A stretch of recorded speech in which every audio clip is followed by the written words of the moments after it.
આજે સરની મીટિંગ થઈ, શું થયું? આજે ગુજરાતના ચૂંટણી કમિશન દ્વારા એક મહત્વની મીટિંગનું આયોજન કર્યું હતું. કનિષ્ઠ મતદાન યાદી સુધારણા કાર્યક્રમ, અંગ્રેજીમાં SIR.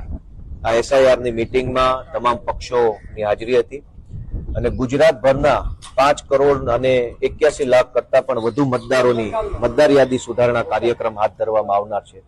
આ મતદાર યાદીની અંદર મૃત્યુ પામેલા મતદારો, સ્થળાંતર થયેલા મતદારો, અન્ય રાજ્યથી આવેલા મતદારો અને ડુપ્લિકેટ મતદારો, આ તમામને આઈડેન્ટિફાઈ કરી અને મતદાર યાદી સુધારણા કરવાનો આ કાર્યક્રમ છે. એની અંદર આમ આદમી પાર્ટીના પ્રતિનિધિ તરીકે શ્રી ચૈતરભાઈ વસાવાના નેતૃત્વમાં અમે જોડાયા છીએ. વિશેષમાં ખૂબ ઊંડાણપૂર્વક ચર્ચા સંવાદ થયો છે. રાજકીય પક્ષોના સહકારની પણ ચૂંટણી કમિશને અપેક્ષા રાખી છે.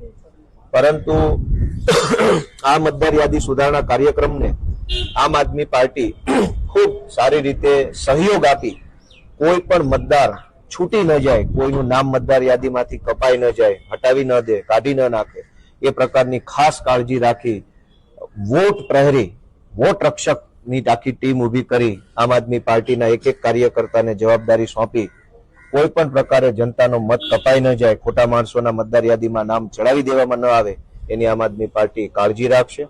અને આ આખી મતદાર યાદી ઘનિષ્ઠ સુધારણા કાર્યક્રમની અંદર પૂરી ગંભીરતાથી જોડાય, પૂરા તાકાત સાથે જોડાય અને એમાં અમે સહયોગ કરીશું. અને જનતાને પણ અપીલ કરીએ છીએ કે સજાગ રહે. વોટ ચોરી કરનારા લોકોએ આ આખો પ્રોગ્રામ હાથ ધર્યો છે, પરંતુ આપણે એને સફળ બનવા દેવા નથી.